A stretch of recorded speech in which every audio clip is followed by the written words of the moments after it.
So during Lent this year, our book study is focusing on it's working from a book called Anxious for Nothing that's talking about anxiety. And so with my sermons during this time, I kind of want to parallel that topic a little bit and talk a little bit about what I have dubbed it's dubbed this entire series the anxiety of a sacrifice. And this is not just to talk about sacrifices that we make in our own lives or anything like that. I want to talk about mostly focus on individuals in Scripture. In this case, two individuals, Jesus, since that is we are preparing ourselves for Easter and for when we recognize Jesus' own death on Good Friday. And I also want to look at Abraham, more specifically focusing on Abraham's life as well, leading up to and through God calling him to sacrifice his own son. And both of those, the crucifixion and that moment, are things that were major events that probably to both Jesus and Abraham at that time seemed like things that they just weren't going to be able to get through. And I think it's a good thing to kind of look at because we ourselves face things like that in our everyday lives. We ourselves face these, what seems like a giant wall of just hardship or whatever. And we can learn a little bit from these stories of how to kind of deal with that or, how they dealt with that and apply that within our own lives. But before we really start getting into that and really examining that, I think it's important for us to start out very simply just looking at who Abraham was, or in this case, in the passage that we read today, Genesis 12, where he is introduced, he's called Abram. So Abraham is known in Scripture as the father of nations. He is the individual who God reached out to and said that he was going to bless and turn into many nations, one of which was Israel. And I think that's a little bit of an important point to make here. Abraham is seen as kind of the patriarch of Israel, but he wasn't just the patriarch of Israel itself. He was the patriarch of the nations around Israel as well, in that whole kind of area.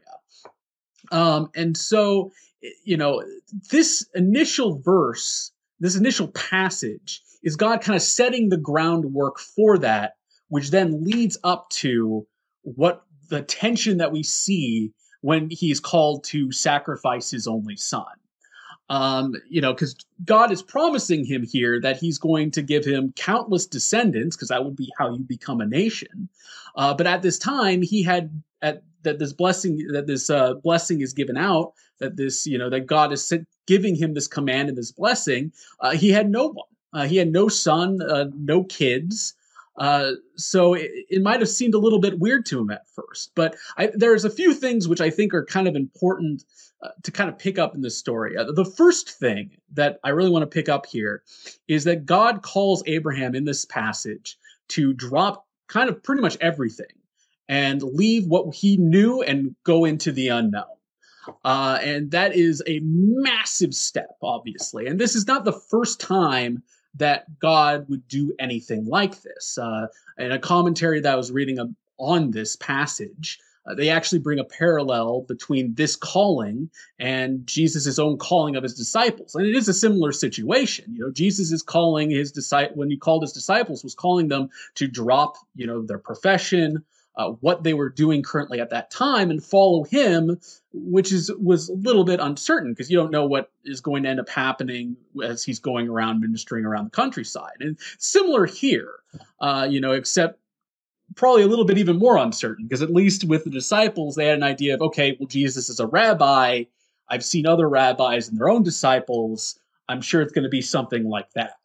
In Abraham's case, he's being asked to leave what he knows and go and be completely reliant on God in this new situation. So that's the first thing.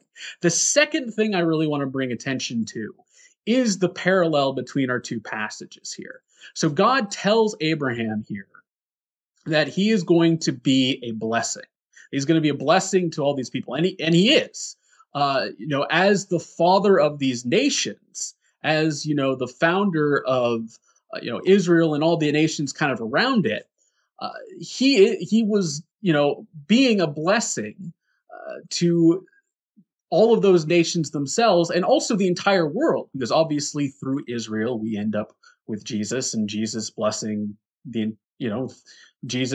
entire world through his sacrifice and through his ministry and all of that.